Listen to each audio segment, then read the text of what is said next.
राधे राधे दोस्तों, मैं गौरव शर्मा फिर से आपके साथ। दोस्तों, आज मैं आपके लिए बहुत सुंदर कहानी लेकर आया हूँ। इसका शीर्षक है टाइम मोटिवेशन। दोस्तों, हमारी ज़िंदगी बहुत सारे छोटे छोटे समयों में बटी हुई है, जिसमें कि कई दिन, कई घंटे, कई सेकंड होते हैं। लेकिन इस समय में बहुत से ऐसे लोग होते हैं जो इस समय का उपयोग करके उस मुकाम पे पहुंच जाते हैं जिसके लिए उन्होंने सोचा होता है। वो लोग जीवन का सदुपयोग करते हैं और अपने जीवन में सफल हो जाते हैं। तो अब हम लोग अपनी कहानी शुरू करते हैं। एक गांव में एक परिवार रहता है, जिसमें एक पति, एक पत्नी और एक बेटा और एक बेटी रहते हैं। जो उसमें पत्नी थी, वो दूसरों के घरों पे जाके काम किया करती थी। वहीं उसका पति, जिसका नाम रामू था, वो कुछ नहीं करता था। वो सुबह उठता था, लोगों के पास जाता था, गप सड़ाके मारता था, शाम को दारू पीता था और अपने घर पे आ जाता था। उसे अपने परिवार का ख्याल बिल्कुल नहीं था। उसकी पत्नी को लगता था कि उसके माता पिता ने उसकी शादी करा के शायद गलती कर दी है। बेचारी उसकी पत्नी करे भी तो क्या करे। वो दिन और रात दूसरों के घर पे झाड़ू पोंछा किया करती थी। गरीबी का आलम इतना था कि अगर वो एक दिन छुट्टी कर ले तो उसके बच्चों को रात को भूखा सोना पड़ता था। इसलिए उसे डेली काम करना जरूरी था। लेकिन रामू को इन बातों से कोई फर्क नहीं पड़ता था। वो सुबह उठता था, अपने घर से बाहर निकलता था, अपने यार दोस्तों के पास बैठता था, टाइम पास करता था। दोपहर में वो अपने दोस्तों के साथ पत्ते खेलता था। रात को वो शराब पी के अपने घर पे आता था और अपनी बीवी पे जोर जोर से चिल्लाया करता था। कई बार तो उसने अपनी बीवी के ऊपर हाथ भी उठाया था। अब उसकी बीवी करे भी तो क्या करे, अपने बच्चों को छोड़ के जा भी तो नहीं सकती ना। कई बार रामू को उसके जानने वालों ने समझाया कि रामू, तुम ये क्या करते रहते हो, तुम क्यों नहीं काम किया करते, अपनी बीवी का खर्चा उठाओ, देखो तुम्हारे 2 बच्चे भी हैं, इनका भी खर्चा उठाओ, अपने परिवार का खर्चा उठाओ और आराम से रहा करो। लेकिन जो भी रामू को यह सलाह देता था, रामू उस पर बिगड़ जाया करता था। रामू कहता था, तुमको इससे कोई लेना देना नहीं है, मेरा परिवार है, मैं देखूंगा, मेरी बीवी, मेरे बच्चे, मैं किसी के घर पे आके नहीं खा रहा हूँ जो तुम लोग मुझे समझा रहे हो। इसी कारण लोगों ने रामू को समझाना बंद कर दिया। रामू आज भी वैसा ही था। वो सुबह उठता, अपने यार दोस्तों के पास जाता, पत्ते खेलता, शाम को दारू पी के आता और अपनी बीवी को डांटता। ऐसे ही दिन बीतते जा रहे थे। अब एक बहुत बड़ी बीमारी ने इस दुनिया में दस्तक दी। लोग बीमार हो रहे हैं। दोस्तों, उस बीमारी का नाम तो आप जानते ही होंगे, कोरोना।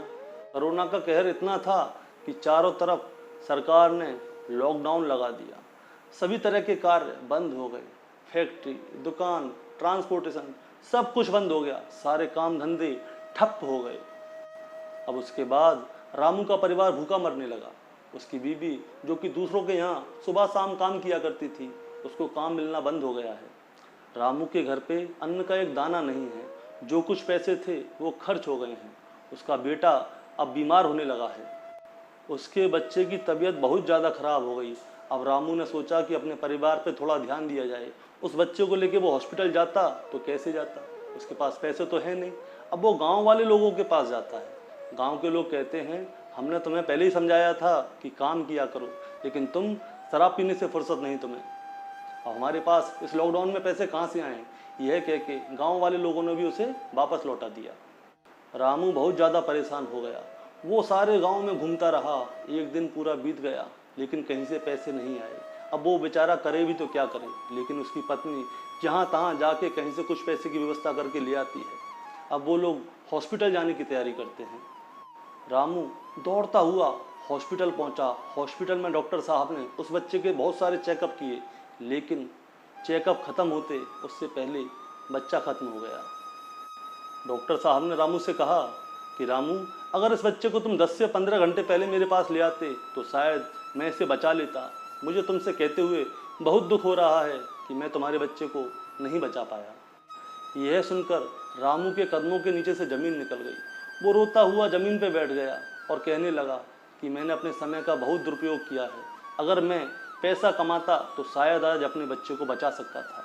आज मेरे पास पैसा नहीं है, मैं लेट हो गया और आज मेरा बच्चा मर गया।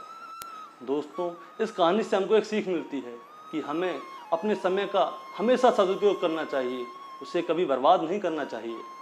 अगर इस कहानी में रामू अपने दोस्तों के साथ फालतू समय बर्बाद करने के सिवा वो काम करता तो आज उसके पास पैसे होते, और पैसे होते तो आज उसका बेटा जिंदा होता। दोस्तों, हमें अपने समय का हमेशा सदुपयोग करना चाहिए। तो अब बोलते हैं राधे राधे।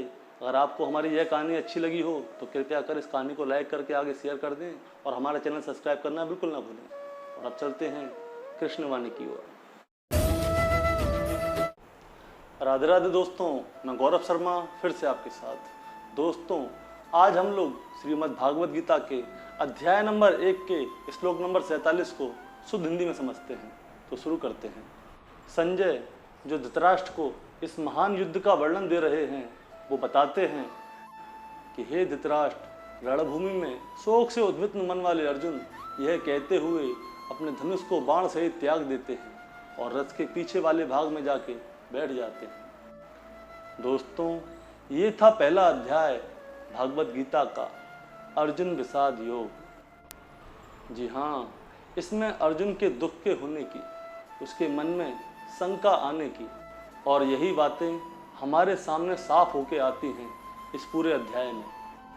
अब इसके बाद के अध्याय में भगवान श्री कृष्ण अर्जुन के दुख के, शंका का, उसके मन में आने वाली परेशानियों का किस प्रकार उत्तर देंगे, उसको जानेंगे और सुनेंगे।